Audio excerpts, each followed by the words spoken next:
if all the Vedic scriptures were to burn to ashes, and only the first mantra of the Ishopanishad were to remain in the memory of Hindus, Hinduism would continue to thrive.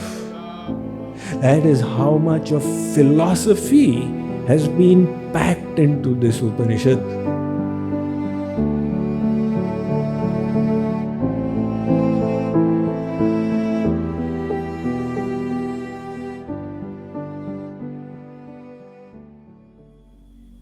The Upanishads are a section of the Vedas.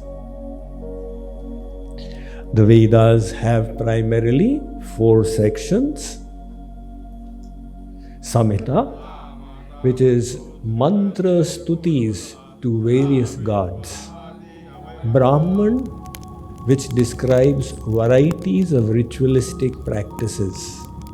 Aranyak, which derives philosophical and spiritual meanings out of those rituals. And Upanishads, which are pure knowledge. The Upanishads form the last portion of each section, and that is why they are sometimes called Vedanta as well. And then the end of all the Vedanta is the Brahma Sutra, the Vedanta Darshan once again. What is the specialty of the Upanishads? They are philosophical dissertations revealing to us the absolute truth. They focus on the bigger questions of life. Who am I? Why am I in this world? How did the world come about? Who is the creator? What is our relation with that creator? And so on. On these spiritual topics, the Upanishads present such sublime knowledge which has been respected by scholars around the world. The German philosopher Schopenhauer, when he read the Upanishads, he placed them on his head and began dancing and said, there is no philosophy in the world as elevating as that of the Upanishads. It has been the solace of my life, and it shall be the solace of my death. Max Muller was commissioned by the East India Company to misinterpret the Vedic scriptures and bring them to disrepute. But he said, if these words of Schopenhauer require any confirmation, I shall gladly give it as the result of my lifelong study. Another philosopher, Paul Deussen, around their contemporary, said, eternal philosophical truth has seldom found a more striking and decisive expression than in the emancipating knowledge of the Upanishads. So humankind is in darkness, and from the Upanishads comes the light to illumine the individual souls about the truth with the capital T.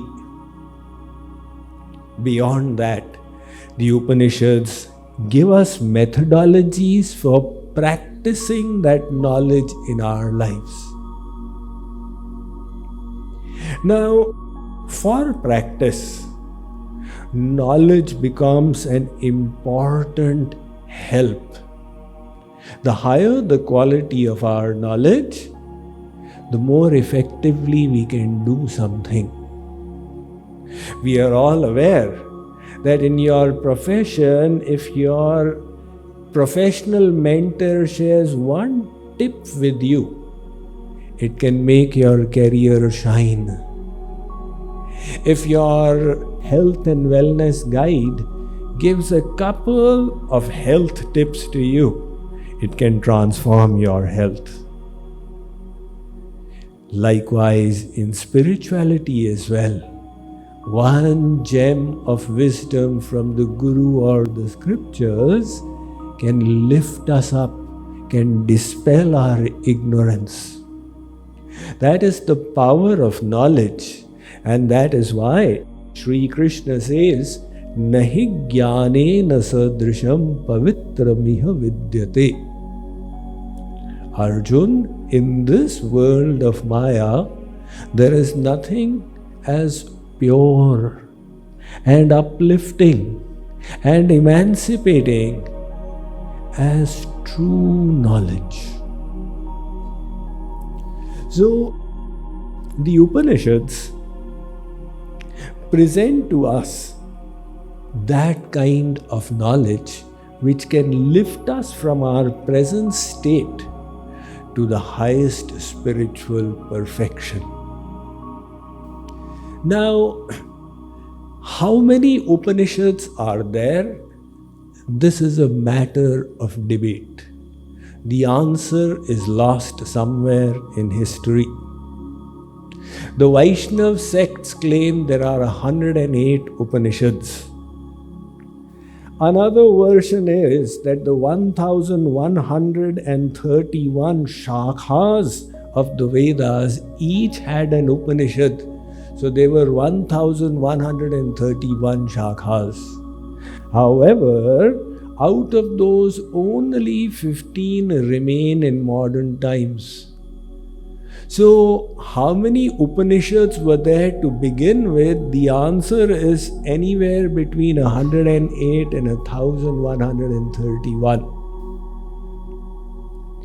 Many people are of the view that presently in existence are 220 Upanishads, of which we heard that Shankaracharya, he wrote his commentary on first 10 of them and then added an 11th one. So these were the famous Ekadash Upanishad, like the Kathopanishad, Prashnopanishad, Shvetashvatar Upanishad, Ken Upanishad, etc. Amongst all of these, the position of Ishopanishad is fundamental. It is considered the first in the stack of Upanishads.